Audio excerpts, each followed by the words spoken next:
ವೆಂಕಟವರೇ, ಕಟ್ಟಕಡಿಯ ರಾಶಿ ಮೀನರಾಶಿಗೆ ಸೂರ್ಯಗ್ರಹಣದ ಪ್ರಭಾವದ ಬಗ್ಗೆ ತಿಳಿಸಿ. ಸಪ್ತಮ ಸ್ಥಾನ ಅನ್ನೋದು ಕಳತ್ರ ಸ್ಥಾನ ಅಥವಾ ಭರತೃ ಸ್ಥಾನ. ಮೀನರಾಶಿ ಹೆಂಗಸರದ್ದಾದರೆ ಅದು ಭರತೃ ಸ್ಥಾನ ಆಗುತ್ತೆ, ಗಂಡಸರಾದರೆ ಅದು ಕಳತ್ರ ಸ್ಥಾನ, ಹೆಂಡತಿಯ ಸ್ಥಾನ ಆಗುತ್ತೆ. ಹಾಗಾಗಿ ಅವರಿಬ್ಬರಲ್ಲಿ ಒಂದು ಭಿನ್ನಾಭಿಪ್ರಾಯಗಳು ಬರುವಂತಹದ್ದು ಹೆಂಡತಿಯ ಮಧ್ಯೆ, ಅಥವಾ ಇಷ್ಟಪಟ್ಟಂತಹ ಏನು ಪ್ರೀತಿಸಿರ್ತಾರೆ ಅವರಲ್ಲಿ ಬ್ರೇಕಪ್ ಆಗುವಂತಹ ಸಾಧ್ಯತೆಗಳು ಇದು ನಮಗೆ ಅಧಿಕವಾಗಿ ಕಾಣಿಸುತ್ತೆ ಈ ತಿಂಗಳಲ್ಲಿ. ಕೌಟುಂಬಿಕ ಸಮಸ್ಯೆ ಅಂತ ಅನ್ನೋದಕ್ಕಿಂತ ಇದು ವೈಯಕ್ತಿಕವಾದ ಸಮಸ್ಯೆ. ಇನ್ನು ಕುಟುಂಬದ ಬಗ್ಗೆ ನಾವು ವಿಚಾರ ಮಾಡೋದಾದ್ರೆ ಮದುವೆ ಆದವರು ಅಂತ, ಕುಟುಂಬದವರು ಅಂದರೆ ಮದುವೆ ಆದವರು. ಅವಾಗಲೇ ಹೇಳಿದ ಹಾಗೆ ಆಲ್ರೆಡಿ ಇದ್ದದ್ದೇ ಬೆಂಕಿ, ಅದಕ್ಕೊಂದು ಸ್ವಲ್ಪ ತುಪ್ಪ ಹಾಕಿದಾಗ ಹೊಗೆ ಎಲ್ಲ ಹರಡಿಕೊಳ್ಳುತ್ತೆ. ಹಾಗೆ ಇರುವಂತಹ ದೋಷ ಗ್ರಹಣದ ಒಂದು ನಿಮಿತ್ತ ಜಾಸ್ತಿಯಾಗಿ ಕೌಟುಂಬಿಕವಾಗಿ ಭಿನ್ನಾಭಿಪ್ರಾಯಗಳು ಜಾಸ್ತಿ ಆಗುವಂಥದ್ದು, ಇಷ್ಟಪಟ್ಟಂತಹ ವೈಯಕ್ತಿಕವಾಗಿ ಇಷ್ಟಪಟ್ಟಿರ್ತಾರೆ ಅವರು ದೂರ ಆಗುವಂತಹ ಸಾಧ್ಯತೆಗಳು ಅದು ಅಧಿಕವಾಗಿದೆ. ಅದರ ಜೊತೆಗೆ ಸಪ್ತಮದಲ್ಲಿರ್ತಕ್ಕಂತಹ ಕುಜ ಅವನು ದ್ವಿತೀಯಾಧಿಪತಿ. ಸೊ ಆರ್ಥಿಕವಾಗಿ ಆಗ್ಬೋದು, ಕೌಟುಂಬಿಕವಾಗಿ ಆಗ್ಬೋದು.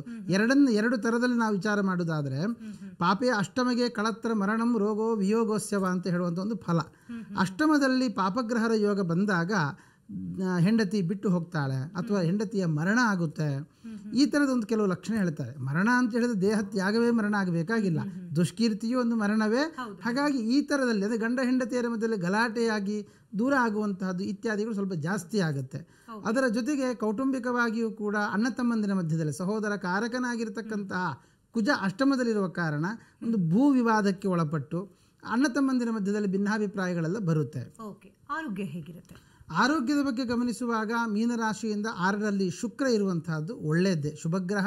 ಹೆಂಡತಿಯ ವಿಷಯಕವಾಗಿ ಕೆಲವು ಸಮಸ್ಯೆಗಳು ಉಲ್ಬಣ ಆಗುತ್ತೆ.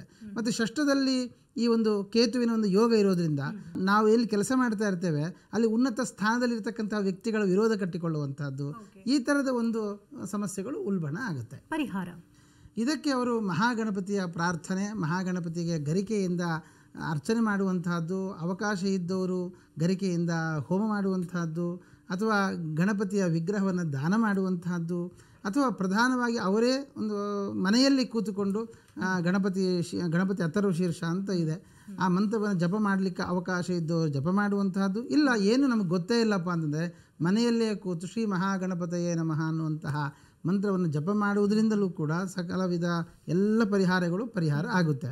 ಮತ್ತು ಸ್ವಾಂ ದಶಾಯಾಮ್ ಉಪಗತಾಃ ಸ್ವಫಲಪ್ರದಾಸ್ಯು ಅಂತ ಹೇಳಿದ ಹಾಗೆ ಗ್ರಹರು ಗೋಚಾರದ ಒಂದು ಫಲ ಇತ್ತು ಅಂತ ಜಾತಕದ ಇನ್ನೊಂದು ಫಲ ಇರುತ್ತೆ. ಅದೆಲ್ಲ ಅವರ ದಶಾಕಾಲ ಭುಕ್ತಿಕಾಲ ಇತ್ಯಾದಿ ಎಲ್ಲವನ್ನು ನೋಡಿಕೊಂಡೇ ಫಲಗಳನ್ನು ಚಿಂತನೆ ಮಾಡಬೇಕು. ಹಾಗೆ ಒಂದು ವೇಳೆ ದೋಷ ಜಾಸ್ತಿ ಇದೆ ಅಂತ ಅವ್ರಿಗೆ ಅನಿಸ್ತು ಅಂತ ಆದರೆ ತಕ್ಷಣ ಒಳ್ಳೆಯ ಜ್ಯೋತಿಷರನ್ನು ಸಂಪರ್ಕಿಸಿ ಸರಿಯಾದ ಮಾಹಿತಿಯನ್ನು ಕೊಟ್ಟು ಪರಿಹಾರಗಳನ್ನು ಕಂಡುಕೊಳ್ಳೋದು ಬಹಳ ಒಳ್ಳೆಯದು.